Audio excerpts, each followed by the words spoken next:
Uma vida com propósito, 32º dia, usando o que Deus lhe deu.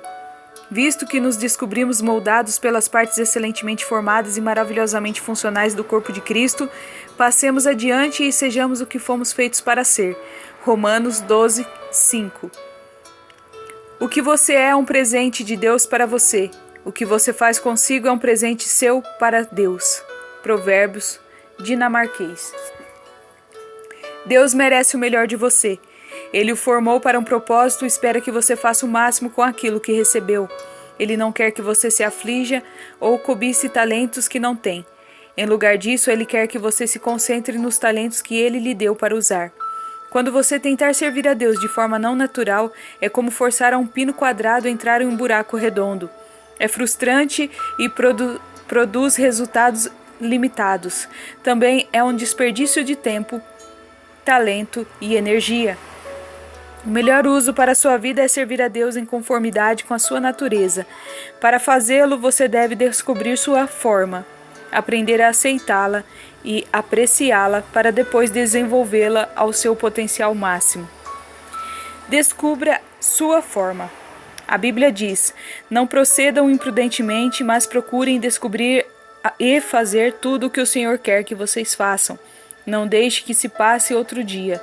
Comece a averiguar e a esclarecer quem Deus quer que você seja e o que Ele quer que você faça.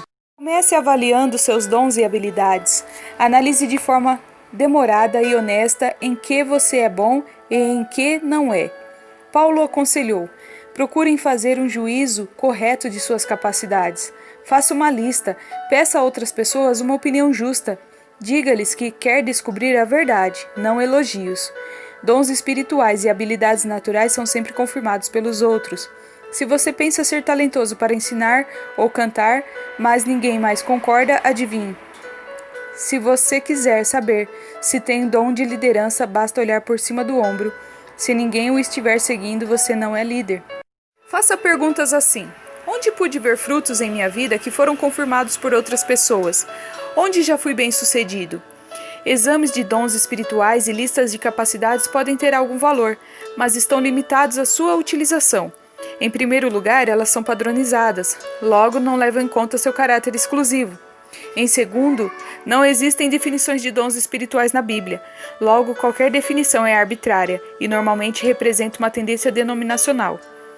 Outro problema é que quanto mais maduro você se torna, maiores são as probabilidades de você manifestar características de vários dons.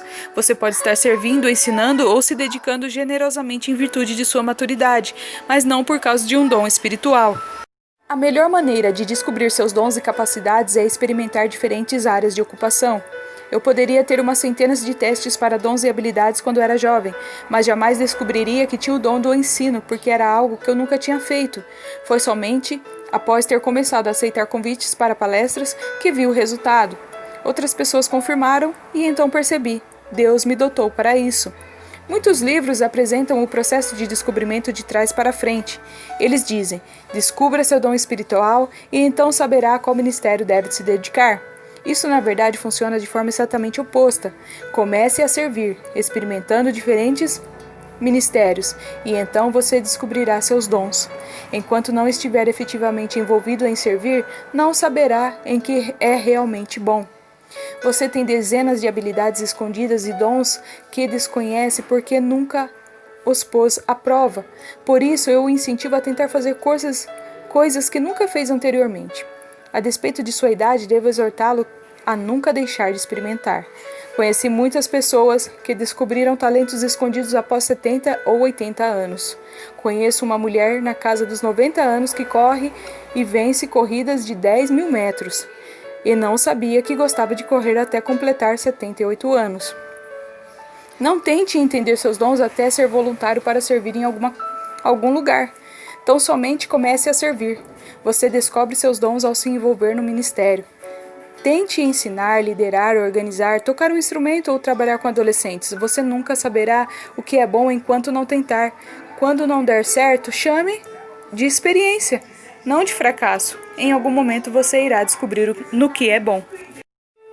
Leve em consideração seu coração e sua personalidade. Paulo aconselhou: Faça um exame cuidadoso de quem você é e do trabalho que tem realizado. Então, dedique-se a isto inteiramente. Mais uma vez, é proveitoso colher informações de quem o conhece melhor.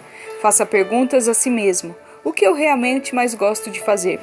Em quais momentos me sinto mais vivo? O que eu estou fazendo quando quando perco a noção do tempo? Gosto de rotina ou de variedade? Prefiro servir em equipe ou por conta própria? Sou introvertido ou extrovertido? Sou racional ou emocional? De que gosto mais? Competir ou cooperar? Examine suas experiências e extraia lições já aprendidas. Analise sua vida e pense em como ela o moldou. Moisés disse aos israelitas: pensem hoje na grandeza de Deus e naquilo que aprenderam a respeito do seu poder e da sua força. Experiências esquecidas são inúteis. Eis uma boa razão para se manter um diário espiritual. Paulo se preocupou em que os crentes da Galácia tivessem esquecido do sofrimento pelo qual haviam passado. Ele disse: todas as suas experiências foram desperdiçadas? Espero que não.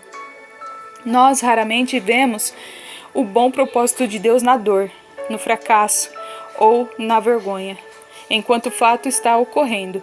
Quando lavou os pés de Pedro, Jesus disse: você não compreende agora o que estou lhe fazendo, mais tarde, porém, entenderá. Somente em retrospecto compreendemos como Deus planejou um problema para o bem. Extrair lições das suas experiências leva tempo. Sugiro que você tire um final de semana para um retiro de análise da vida, onde irá parar para ver como Deus trabalhou em vários momentos decisivos de sua vida e para avaliar como Ele quer usar essas lições para ajudar os outros. Existem recursos que podem auxiliá-lo a fazer isso. Aceite e desfrute de sua forma.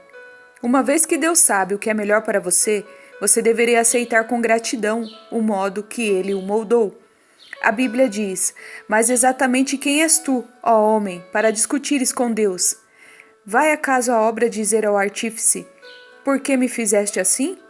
O olheiro não pode formar sua massa, seja um utensílio para uso nobre, seja outro para uso vil? Sua forma foi determinada soberanamente por Deus para o propósito dele, então você não deve se ressentir ou rejeitá-la. Em vez de tentar remodelar para ser outra pessoa, você deve comemorar a forma que Deus deu somente a você. Entretanto, Cristo concedeu aptidões especiais a cada um de nós, qualquer coisa que Ele deseja que recebamos do seu rico depósito de dons. Parte da aceitação de sua forma está no reconhecimento de suas limitações. Ninguém é bom em tudo, e ninguém é chamado para ser tudo. Todos temos papéis definidos. Paulo compreendeu que seu chamado não era para realizar tudo ou agradar a todos, mas sim para se concentrar no ministério específico para o qual Deus o havia formado. Ele disse: nosso alvo é ficar dentro dos limites do que Deus planejou para nós. A palavra limite se refere ao fato de Deus ter destinado cada um de nós para um campo ou esfera de serviço. Sua forma determina sua especialidade. Quando tentamos estender nosso ministério para além do que Deus nos preparou para fazer, experimentamos pressão. Assim como em uma corrida, cada competidor recebe uma raia. Devemos individualmente correr com perseverança a carreira especial que Deus pôs diante de nós.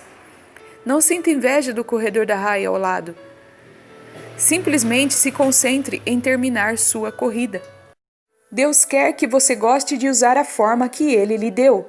A Bíblia diz: esteja certo de fazer o que você deveria estar fazendo, pois assim você desfrutará a satisfação pessoal de ter feito seu trabalho bem feito e não precisará comparar-se com ninguém.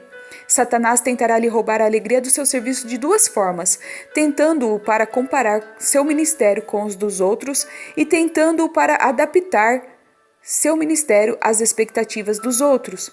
Ambas são armadilhas mortais que irão distraí-lo do serviço tal como definido por Deus. Toda vez que você começar a perder a alegria no seu ministério, comece verificando se uma dessas tentações é a causa. A Bíblia nos adverte a jamais nos compararmos com os outros. Faça bem o seu trabalho, e assim terá algo de que se orgulhar, mas não compare com os outros. Existem duas razões pelas quais você jamais deveria comparar sua vocação, seu ministério ou os resultados do seu ministério com o de qualquer outro. Primeiro, você sempre irá achar alguém que pareça estar fazendo o trabalho melhor do que o seu, e isso irá desencorajá-lo. Ou você sempre encontrará alguém que não pareça ser tão eficiente quanto você, e então você se tornará arrogante. Ambas as atitudes lhe tirarão do serviço e roubarão sua alegria. Paulo disse que é tolice nos compararmos com os outros. Ele disse: não temos a pretensão de nos igualarmos ou de nos comparar com alguns que se recomendam a si mesmos. Quando eles se medem e se comparam consigo mesmos, agem sem entendimento. A paráfrase deste versículo, segundo a versão The Message, a mensagem, diz: em toda essa comparação, medição e competição, eles acabam perdendo o que é mais importante. Você irá descobrir que pessoas que não compreendem sua forma para o ministério irão criticá-lo e tentar fazê-lo corresponder ao que eles pensam que você deveria estar fazendo. Ignore-os. Paulo tinha de lidar constantemente com críticos que não compreendiam e denegriam seu serviço. Sua resposta era sempre a mesma: evite comparações, resista aos exageros e almeje somente os elogios de Deus. Uma das razões por que Paulo foi usado tão poderosamente nas mãos de Deus foi ter se recusado a ser distraído por críticas ou por comparações de seu ministério com o de outras pessoas, ou a de ser arrastado para debates contraproducentes sobre seu ministério. Como John Bunyan disse: se minha vida é infrutífera, isso não importa a quem me enaltece, e se minha vida é frutífera, isso não importa a quem me critica. Continue desenvolvendo sua forma. A parábola dos talentos, contada por Jesus, demonstra que Deus quer que façamos o máximo com o que Ele nos dá. Devemos cultivar nossos dons e habilidades, manter nosso coração em chamas, desenvolver nosso caráter e nossa personalidade e ampliar nossas experiências para que sejamos cada vez mais eficientes em nosso serviço. Paulo disse aos Filipenses: continuem crescendo em conhecimento e entendimento. E relembrou a Timóteo: mantenha viva a chama do dom de Deus que está em você. Se você não exercitar os músculos, eles enfraquecem e atrofiam. Da mesma maneira, se não utilizar as habilidades e capacidades que Deus lhe deu, você irá perdê-los. Jesus ensinou a parábola dos talentos para enfatizar essa verdade. Aludindo ao servo que falhou em utilizar um talento, o mestre disse: tirem o talento dele e entreguem-no ao que tem 10. Deixe de usar aquilo que lhe foi dado e você o perderá. Use a habilidade que possui e Deus a aumentará. Paulo disse a Timóteo: não deixe de usar as aptidões que Deus lhe deu por meio de seus profetas. Quando os anciões da igreja colocaram as mãos sobre sua cabeça, ponha essas aptidões em ação. Atire-se às suas tarefas de tal maneira que todos percebam o seu aperfeiçoamento e progresso. Quaisquer que sejam os dons que lhe tenham sido concedidos, eles podem ser ampliados e desenvolvidos pela prática.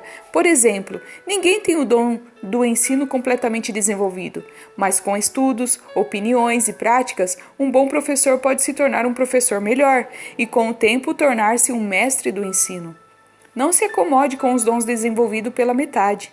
Aprenda e se expanda o mais que puder. Concentre-se em fazer seu melhor para Deus, um trabalho do qual não tenha vergonha. Aproveite todas as oportunidades de treinamento para desenvolver sua forma e aguce suas habilidades para o serviço de Deus. No céu serviremos a Deus para sempre.